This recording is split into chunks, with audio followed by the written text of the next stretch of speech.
morning and welcome to another program of Light and Life. Coming to you from Melbourne, Channel 31.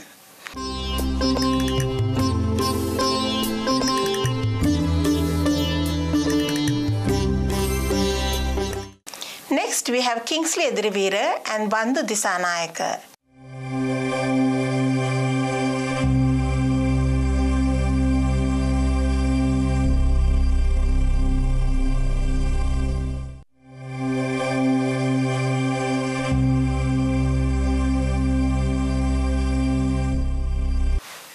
Good morning, Kingsley. Morning, Bandu. Kingsley, last few weeks we have been talking about issues relating to our health, especially for the people in the community. Last week we spoke about aging. Now, what is the topic you have selected today? Well, Bandu, I thought we will discuss a problem which is faced by a lot of people. That is hearing loss, right, or not hearing properly. Right. Now, I know of a lot of people, especially when they get older, right, that they need probably to get themselves tested, but they haven't, and they seem to be suffering with this problem. Right. Now, frankly, I haven't even got myself tested. No. Kingsley, to be quite honest, I haven't done any hearing tests myself. Right. Maybe I'm missing out a lot.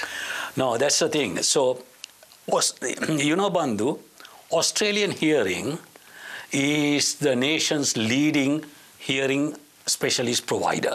Right. It is funded by the government. Right.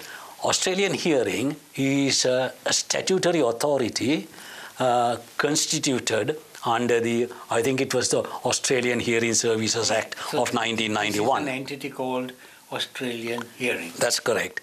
And it comes under the Minister for Human Services, and it's within the Department of Human Services portfolio. So, Kingsley, is this a free service to all the community? Now, Bandu, as far as I know, right, that it provides services to eligible seniors. Right. Right. Now, I don't know what the eligibility criteria is, but it's fairly easy to find out, right, through the Department of Human Services. Right. But what I do know is that it provides hearing health services, right, right, through a national network of hearing centers. Right.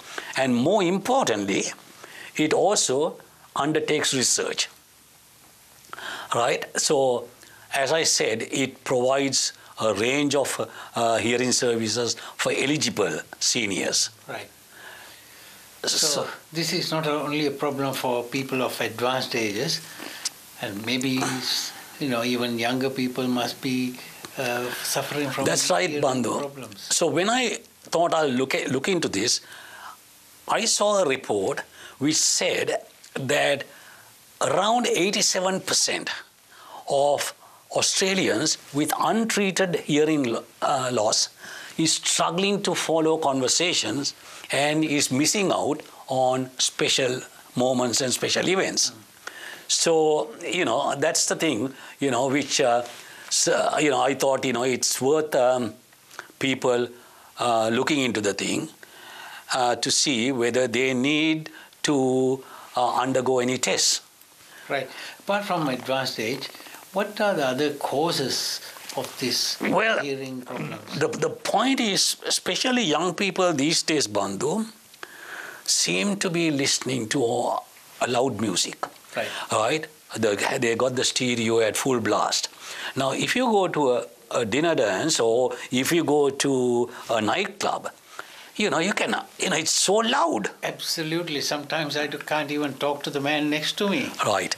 So what they say generally is it's a good idea to make sure that the sound which you're receiving is at a moderate, acceptable level.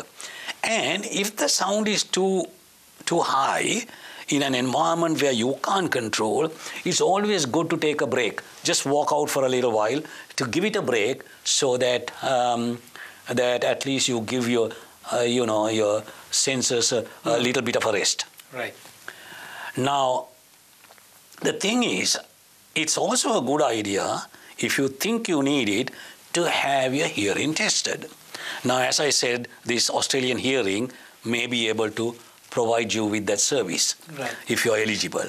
But otherwise, another way is to go to your doctor if you think you have a problem and get the doctor to refer you to an ENT specialist, ear, nose, throat specialist. Right.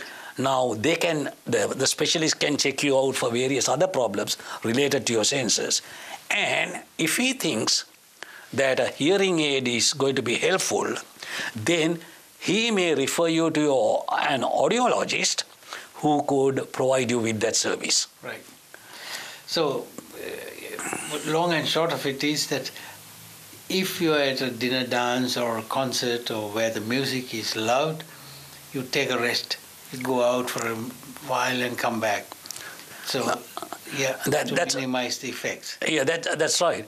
So, and also, it's a good idea not to have all these listening or music gadgets plugged into you, right, and have it at full blast. Yeah. See, the hearing aid technology, Bandu, has come a long way. Right. Now, at its core, it is, as you know, consists of 4 parts: a microphone, right, a processor, then a receiver, right, and the power source. Yeah. The microphone picks up the sound. Yeah.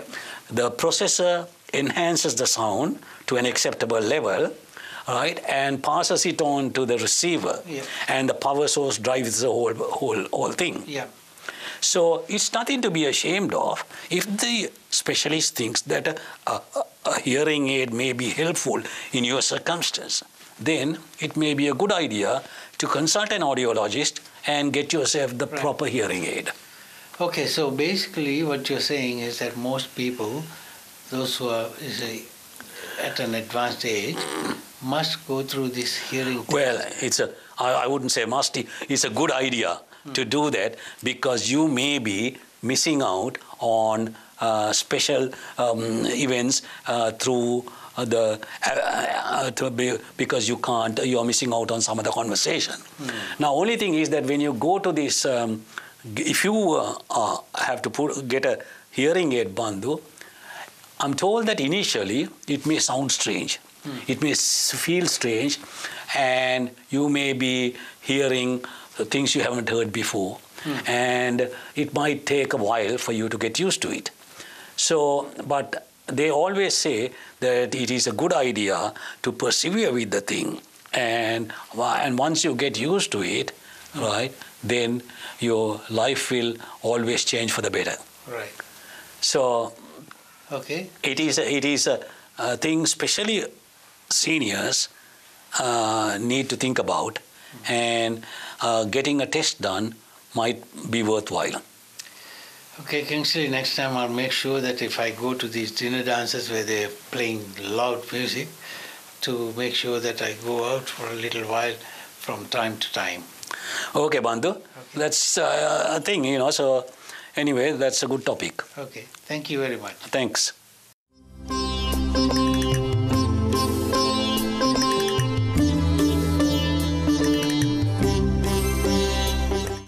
Hope you have enjoyed the show today. Till we meet again next week, I am Mihiri Disanayaka.